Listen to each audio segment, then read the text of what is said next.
fortunate also to have great help for many individuals who have either known David Marshall or were familiar with the differing aspects of his life, willing to share their thoughts and stories with me. And I'd like to thank the following, not in but mainly in alphabetical order: Mr. Jeffrey Abishkanathan, Mr. Marjit Singh, Mr. Frank Benjamin, Ms. Chu Sui Yok, Dr. Chiang Hai Ding, Mr. S. Danabalan, Mr. Harry Elias, Mr. Eng Ah Pat, Mr. Joe Grimberg, Mr. Michael Huang, Mr. J.M. Jumaboy, who I see at the back there, Professor Tommy Koh, Dr. Lim Chong Yu, Jonathan Marshall, Sam Marshall, Mr. T.P.B. Menon, Mrs. J.R. Mohidin Rubin, Ambassador, President S.R. Nathan, Mr. Michael Rabin, Professor L.A. Sheridan, Dr. Joseph Silverstein, Mr. Charles Tan, Ms. Teo So Lang, Dr. Theo So Mien, Francis Trinidad, and Annie Wee. It's amazing how wonderful the name David Marshall evokes so much goodwill among people who have not only met him but who have known him, and there are many others who I'd like to thank in this regard. We have Professor Joseph Silverstein, former director of ICES, who allowed me to listen to his taped interviews of 1975. Dr. Jeff Wade of Asia Research Institute, who very happily shared with me some recently declassified materials of the Australian archives. Ian Buruma, who quickly connected me with the family of Walter Rabin, who had been David Marshall's pupil master in London. Ms. Joan Beder for sharing with me her experiences in researching the history of Singapore's Jewish community. Ms. Hannah Baker of the Middle Temple Archives for digging up everything she could on David Marshall there. Ms. Julia Han of the Jewish Welfare Board for giving me access to the historical files of the board. Tan Chun Wei for helping me track down all the reported cases in which David appeared. Elvin Tan, who helped me transcribe some of David Marshall's speeches. Roger Mansell, who gave me a lot of information about the Second World War and the death ships in which David had traveled. Tam Peng Jin for allowing me to read and quote from his unpublished Oxford MA thesis. Mr. Kazuo Sugino, Secretary General of the Japanese Association, for sharing with me a video that was taken very, very shortly before David Marshall passed away. And I would also like to thank Ms. Tan Seok San, Ms. Koo Gyek T, Mr. Alex Tan for their friendship and in the early days of the project and for their strong support. And to Ang Xiao Leng of the National Library, who helped me track down many of the old law firms that were extant in Singapore during David Marshall's time. And finally, I know it's been a long speech, I want to thank my wife Meng, my daughters Kristen and Kimberly, for their love and support throughout the writing of this book. Without all of you, none of this would have been possible, and I hope you all will enjoy the book, and I hope that I have been able to do some justice to the enormity of the responsibility placed on me in writing this third biography of David Marshall. Thank you very much. Thank you,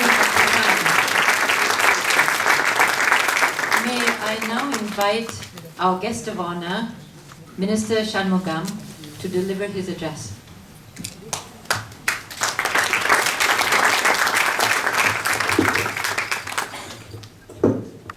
Succeeded in taking the mic off.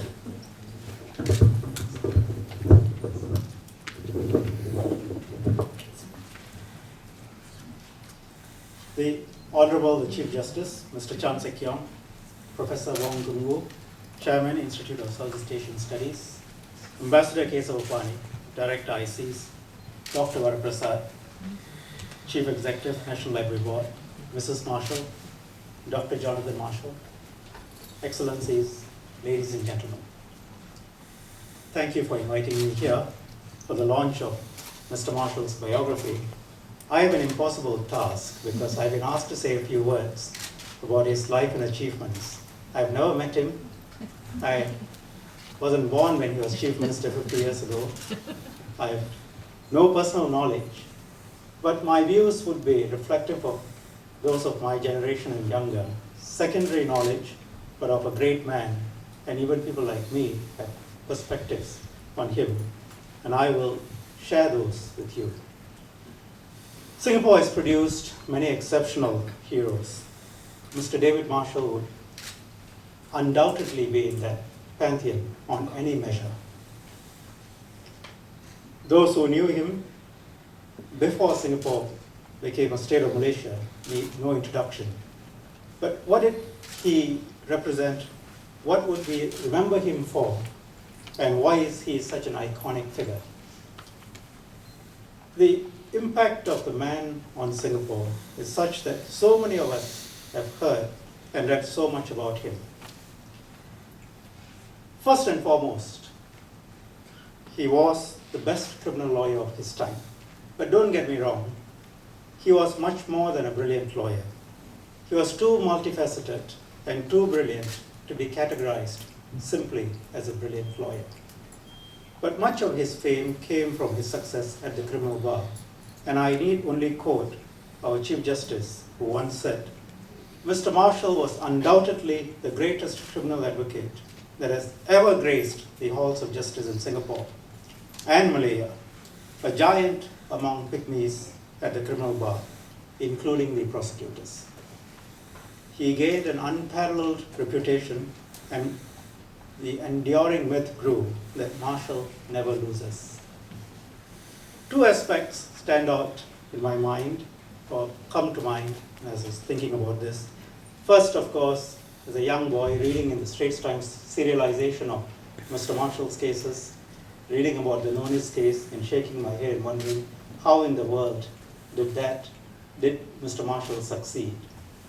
Second, subsequently, a little later, listening to someone saying, Mr. Marshall has moved away from practice, and now Mr. Joe Grimberg, who is with us, is a leading lawyer in Singapore. And I thought to myself, in those days I used to believe everything I read in the newspapers. The newspapers didn't write quite as much about Mr. Grimberg as they did of Mr. Marshall. So can he really be Singapore's #1 lawyer? But my great good fortune was that I became Mr. Grimberg's pupil.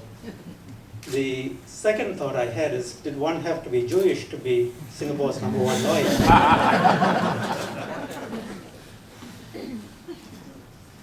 Mr. Marshall was also the best constitutional and administrative lawyer of his time.